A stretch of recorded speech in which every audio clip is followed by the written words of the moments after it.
Hello friends, नमस्कार। मैं हूं नीरज राय और स्वागत है आपका फार्मा हट्स के डिप्लोमा इन फार्मेसी सेगमेंट में।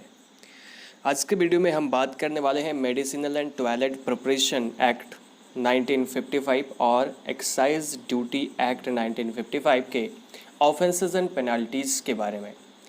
क्या ऑफेंसेस एंड पेनल्टीज़ लगती हैं, स्क्रीन पे आप देख सकते हैं। और अभी देखिए, अगर हम बात करें इस एक्ट के ऑफेंसेस एंड पेनल्टीज़ की, तो इसमें दो प्रकार से इसकी ऑफेंसेस पेनल्टीज़ लगती हैं। जैसे आप कोई भी प्रिपरेशन को या तो एक्सपोर्ट करते हो, इंपोर्ट करते हो, तब लग सकती है गलत तरीके से, या फिर पेनल्टी लग सकती है अगर आप वेयर हाउसिंग गलत तरीके से कर रहे हो तो, या आप किसी भी कंडीशन को, किसी भी शर्तों को आप नहीं मान रहे हो, तब भी आपको पेनल्टीज़ लग सकती हैं। मतलब आप कौन से ऑफेंस कर रहे हो उसके ऊपर डिपेंड करता है। तो चलिए शुरुआत करते हैं। सबसे पहले कि अगर आप, जो आपके पास लाइसेंस है, या बॉन्डेड हो सकता है, नॉन बॉन्डेड हो सकता है, एक्सपोर्ट इंपोर्ट के लिए, ठीक, तो अगर आप उसकी शर्तों का पालन नहीं करते हैं, आप उसकी शर्तों को नहीं मानते हैं, या फिर आप फॉल्स इंफॉर्मेशन देते हैं, जो ऑफिसर्स होते हैं, एक्साइज ऑफिसर्स होते हैं, उनको अपने इंपोर्ट एक्सपोर्ट की फॉल्स इंफॉर्मेशन देते हैं, या एक तरह से कह सकते हो कि आप किसी की हेल्प करते हो ये ऑफेंस करने में। मतलब जो मेडिकल एंड टॉयलेट प्रिपरेशंस होती हैं, उनमें आप किसी की हेल्प करते हो, तब इन तीनों ऑफेंसेस में आपकी एक ही पेनल्टीज़ होती हैं। एक ही पेनल्टी होती है, जो कि होती है आपको 6 महीने की जेल हो सकती है, या फिर आपको 200 रुपये का जुर्माना हो सकता है, या फिर दोनों हो सकता है। इसकी पेनल्टी होती है। अगला देखिएगा, अगर जो ऑनर है या जो ऑक्यूपायर्स है, ठीक है, ऑनर या ऑक्यूपायर जो ज़मीन का है, अगर वो भी आपके ऑफेंसेस में इन्वॉल्व होता है, तब दोनों को 6 महीने की जेल हो सकती है, या 500 रुपये का जुर्माना हो सकता है, या फिर दोनों हो सकता है। इसी तरह से अगर आप एक्साइज ऑफिसर के काम में बाधा डालते हैं और बहुत ज़्यादा उत्तेजित हो जाते हैं, एग्रेसिव हो जाते हैं, उसे अपना काम नहीं करने देते हैं, तब आपके ऊपर 2,000 रुपये की फ़ाइन हो सकती है, 2000 रुपीज़ की फ़ाइन लग सकती है, पेनल्टी लग सकती है, जितनी बार आप ऐसा काम करते हो, जितनी ऑफेंसेस आप करते हो। इसी तरीके से अगर कोई भी अगर आप जो एक्साइज ड्यूटी है, एक्साइज ऑफिसर्स को ये उसकी ड्यूटी पे करने में फ़ेल होते हो, या उसकी ड्यूटी नहीं करने देते हो, तब आपको 3 महीने की जेल हो सकती है, ओके, या फिर आपको पे करना पड़ सकता है, आपको जुर्माना देना पड़ सकता है, या फिर दोनों हो सकता है, ठीक है। इसी तरीके से अगर आप अपने स्टॉक की प्रॉपर कीपिंग नहीं करते हो, उसको सही से नहीं रखते हो, अपने अकाउंट्स को सही नहीं रखते हो, तो आपको 100 रुपये का जुर्माना लग सकता है। इसी तरीके से अगर आप अपने स्टॉक बुक में सही से एंट्री नहीं करते हो सामान की, या फिर उसके पेजेस को फाड़ देते हो, टीयर कर देते हो, तब भी आपको 2000 रुपीज़ का जुर्माना लग सकता है, उसकी पेनाल्टी लग सकती है, और आपके सामान को भी जब्त किया जा सकता है एक्साइज ऑफिसर के द्वारा, ठीक है।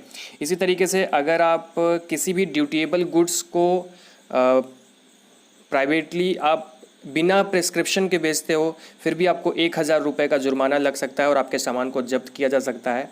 और इसी तरीके से अगला जो ऑफेंस है कि अगर आप स्पेसिफिक पीरियड के अलावा भी एक्सपोर्ट करते हो इन मटेरियल्स को, तब आपको 2000 रुपये की फ़ाइन लग सकती है अगर आप ऑफेंस में पकड़े जाते हो। तो दोस्तों, अब हम बात करेंगे वेयर हाउसिंग में। अगर आप कोई ऑफेंस करते हो, वेयर हाउसिंग सही से नहीं करते हो, तो आपके ऊपर क्या पेनाल्टीज़ लग सकती हैं। तो दोस्तों, इसमें सबसे पहला है कि अगर आप बिना सबकी सहमति के, आप अकेले में जा कर के, बिना आप ऑफिसर्स की सहमति के, बिना उनसे पहले पूछे अपने वेयर हाउस का लॉक खोलते हैं या उसका डोर खोलते हैं, तब आपको 2000 रुपये की फ़ाइन हो सकती है और आपका सामान भी जब्त किया जा सकता है, ओके। या इसी तरीके से 3-4 जो है ऑफेंसेस होते हैं जिसमें पेनल्टी सेम होती है। आपको 2000 रुपये जुर्माना लगेगा, आपका सामान जब्त किया जा सकता है। उसमें क्या क्या है कि जैसे अगर आप बिना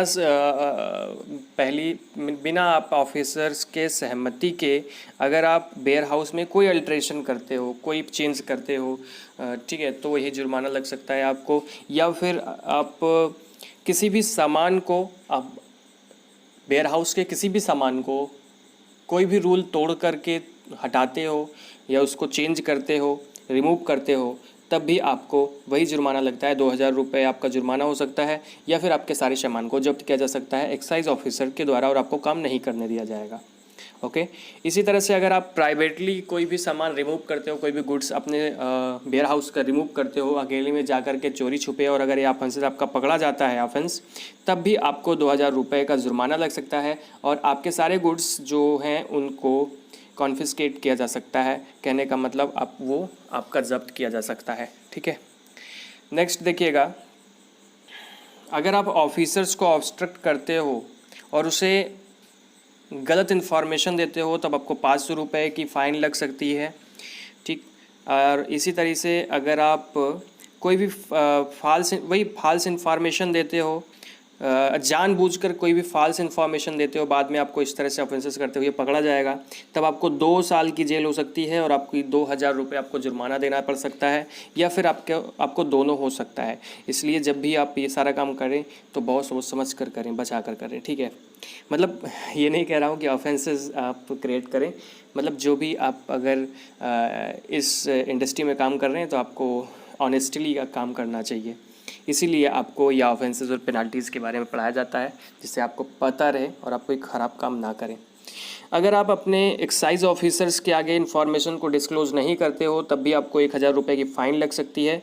और अगर आप कोई भी नियम को तोड़ते हो तो आपको 1,000 रुपये जुर्माना लग सकता है और आपका जो गुड्स हैं, आपका जो सामान है, उसको जब्त किया जा सकता है। ठीक है।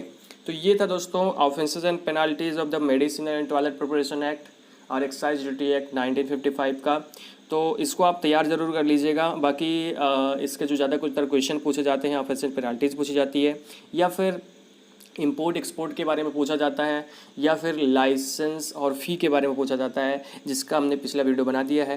मैंने वेयर हाउसिंग का वीडियो नहीं बनाया, या फिर मैं इतने दिन क्यों नहीं बना रहा था इसका वीडियो, केवल कारण ये था कि ज़्यादा क्वेश्चन पूछे नहीं जाते इधर से।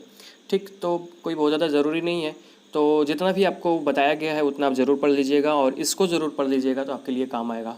तो फ्रेंड्स, अगर आपको वीडियो अच्छा लगा हो तो चैनल को सब्सक्राइब जरूर कीजिएगा, वीडियो को लाइक कीजिएगा और शेयर कीजिएगा दोस्तों के साथ में, और हमें इंस्टाग्राम पे फॉलो करना ना भूलिएगा। Okay, thank you.